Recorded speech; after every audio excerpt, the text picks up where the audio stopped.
আসসালামু আলাইকুম। আজকের প্রোনাউনের সবচেয়ে গুরুত্বপূর্ণ একটা আইটেম হচ্ছে পার্সোনাল প্রোনাউন। এই পার্সোনাল প্রোনাউন সম্পর্কে পুরোপুরি আলোচনা করব। ক্লাসটা শুরু করা যাক। দেখো, পার্সোনাল প্রোনাউন। পার্সোনাল প্রোনাউন অর্থ হচ্ছে ব্যক্তিবাচক সর্বনাম বা পুরুষবাচক সর্বনাম। এই পুরুষবাচক সর্বনাম যদি বলা হয় কাকে বলে?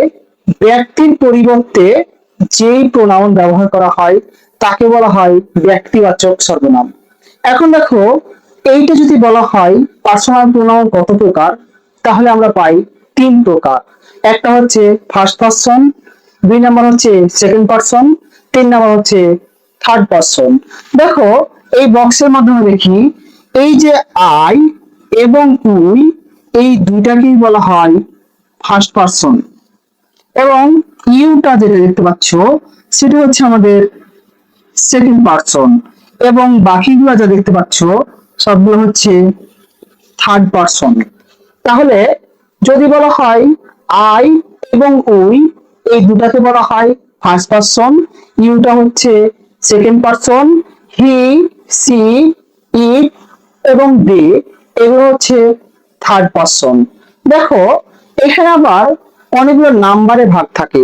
যেমন দেখো, আমাদের নাম্বার যদি বলা হয় যেগুলো হচ্ছে অর্থগতভাবে বেশি কোনো ব্যক্তিকে বোঝায় সেগুলো হচ্ছে আমাদের প্লুরাল, আর যেগুলো একটা একটা ব্যক্তিকে বোঝায় সেগুলো হচ্ছে আমাদের সিঙ্গুলার।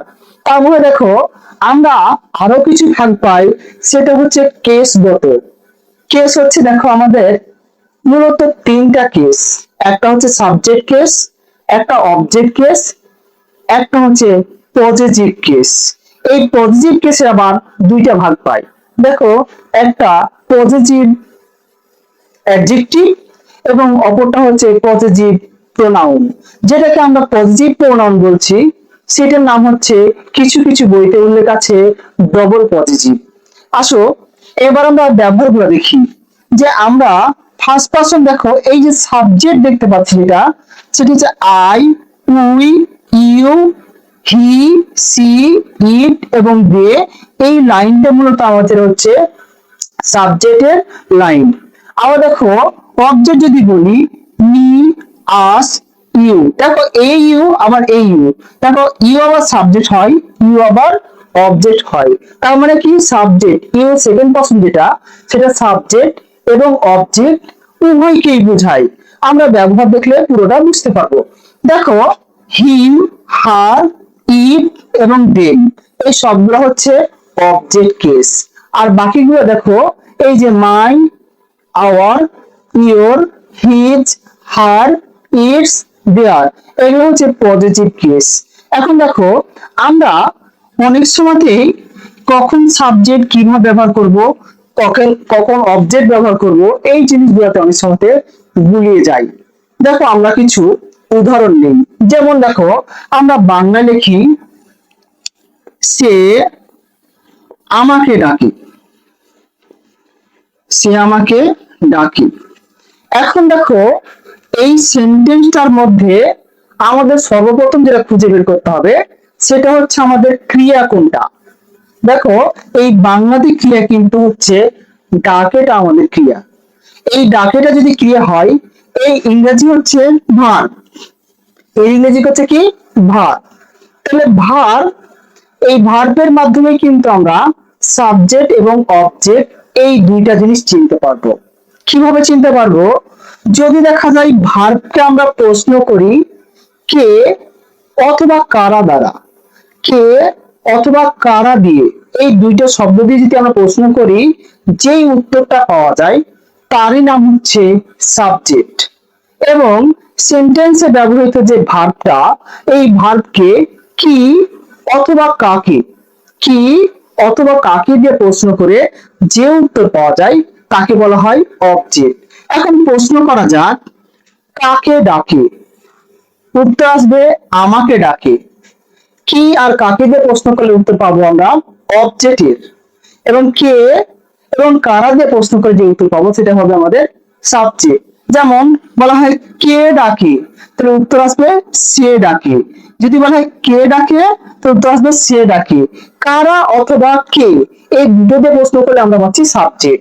তাহলে এই সে, সে এর ইংরেজি কিন্তু দুইটা। দেখো এখানে হি মানেও সে, আবার সি মানেও সে, কিন্তু হি দ্বারা বোঝায় ছেলেকে আর সি দ্বারা বোঝায় মেয়েকে।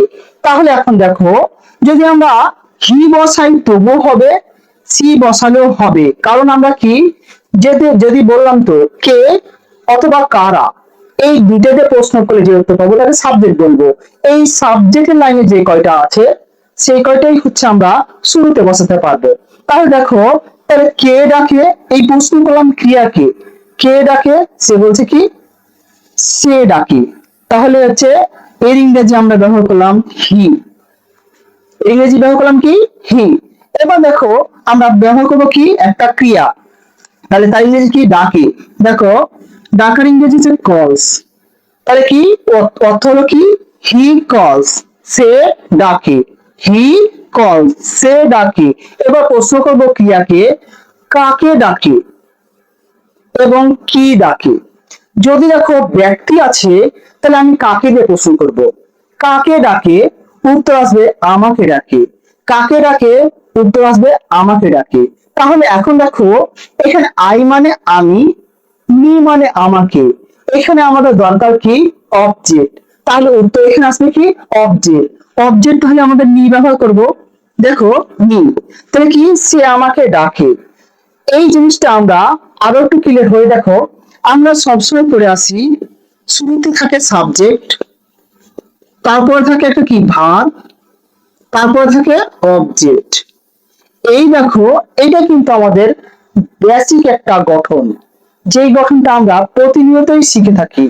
দেখো এই জায়গাতে সাবজেক্ট, ভার্ব এবং অবজেক্ট, এই তিনটা মিশ্রণ করলে আমরা কিন্তু একটা সেন্টেন্স তৈরি করতে পারি।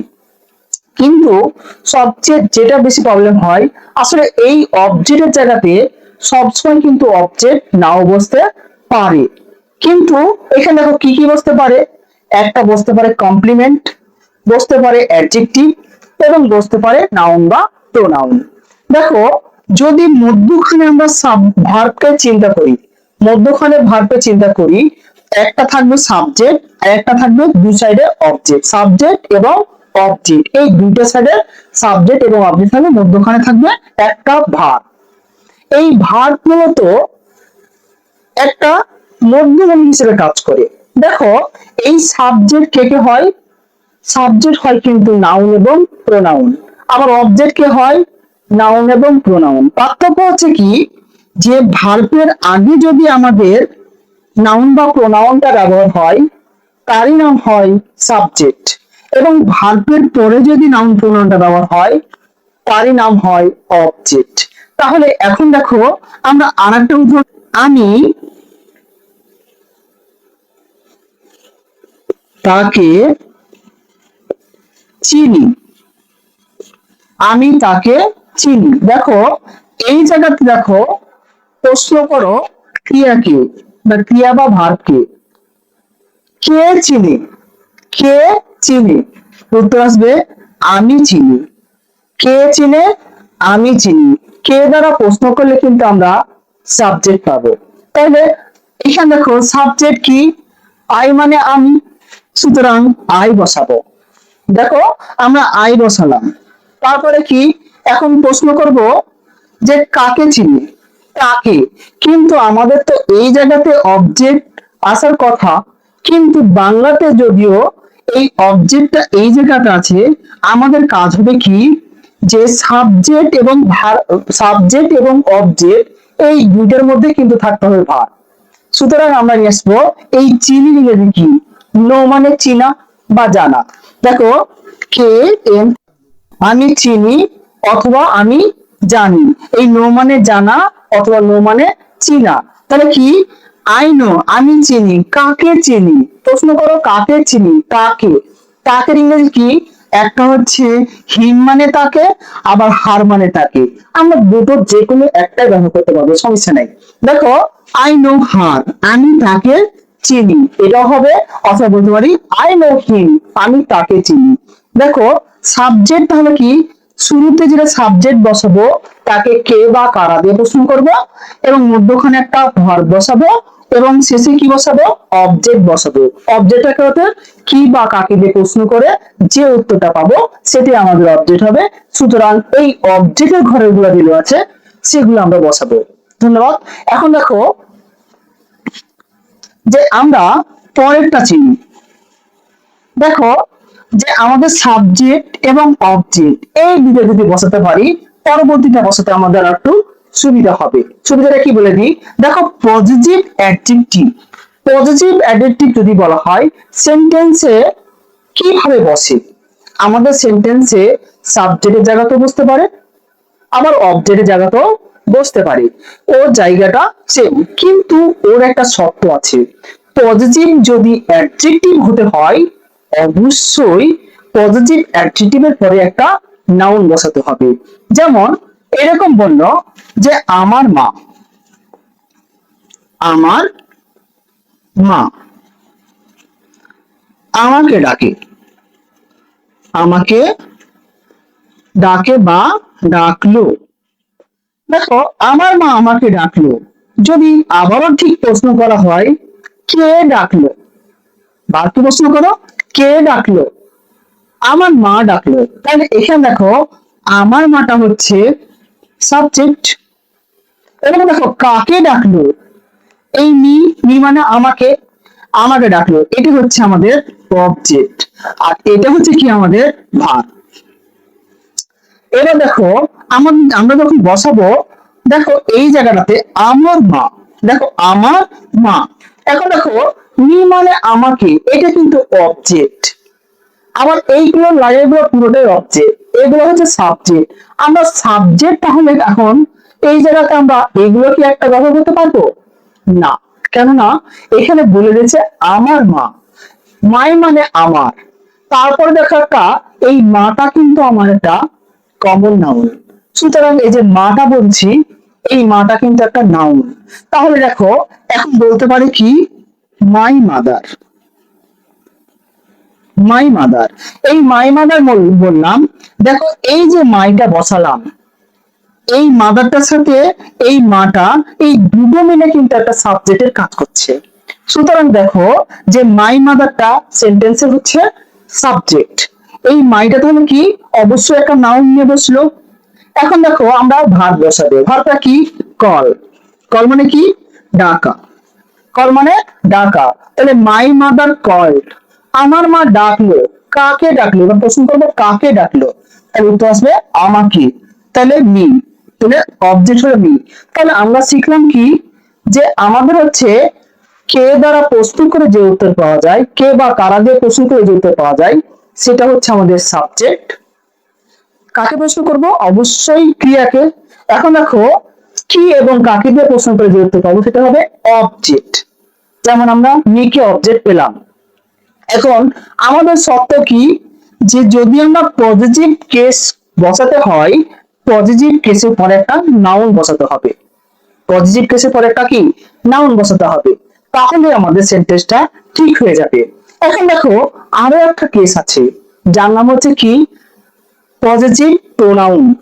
পজিটিভ প্রোনাউনটা আমরা প্রায় বইতে দেখতে পাবো যে ডবল পজিটিভ লেখা আছে। এখন ডবল পজিটিভ আর পজিটিভ প্রোনাউন একটাই জিনিস, এটা কি পজিটিভ কেস নাউন ছাড়া বসতে পারে না। আমাদের ঠিক যেমন বাংলা কিছু পরাশ্রয়ী বর্ণ আছে, অন্বস্বর, বিসর্গ এবং চন্দ্রবিন্দু চাপ, ঠিক তার মতো হচ্ছে আমাদের পজিটিভ অ্যাডজেক্টিভটা যে নাউন ছাড়া বসতে পারে না, যেমন ঠিক চন্দ্রবিন্দু চাপ কারোর উপরে ভর করে চলে, ঠিক তেমনই হচ্ছে আমাদের এই পজিটিভ অ্যাডজেক্টিভটা। আবার দেখো পজিটিভ প্রোনাউন কিন্তু তেমন না, এই পার্থক্যটা কি বলতো, এটা হচ্ছে ওই পজিটিভ প্রোনাউনটা আমাদের একা একা বসতে পারে। যেমন আমরা এরকম যদি বলি যে you are, you are mine, অর্থ হচ্ছে কি তুমি আমার, এই মাইনটা দেখো একটা আমাদের পজিটিভ প্রোনাউন। এই সাইডে যেগুলো দেখতে পাচ্ছি আমাদের ঠিক এরকম ভাবে বসতে পারে, যেমন এরকম বলতে পারি দিস পেন ইজ ইয়োর্স মানে কি ইয়োর্স, এই কলমটি তোমার। তাহলে এটাই হবে আমাদের পজিটিভ অ্যাডজেক্টিভ। সুতরাং আমরা বলতে পারবো পজিটিভ কেস কখনো মানে পজিটিভ কেসটা দুই ভাগে বিভক্ত, একটা পজিটিভ প্রোনাউন আর একটা positive adjective. Positive adjective noun ছাড়া বুঝতে পারে না, এবং পজিটিভ প্রোনাউন এটা নাউন ছাড়া একা একাই বুঝতে পারে। ধন্যবাদ সবাইকে। আজকের ভিডিও এই পর্যন্তই।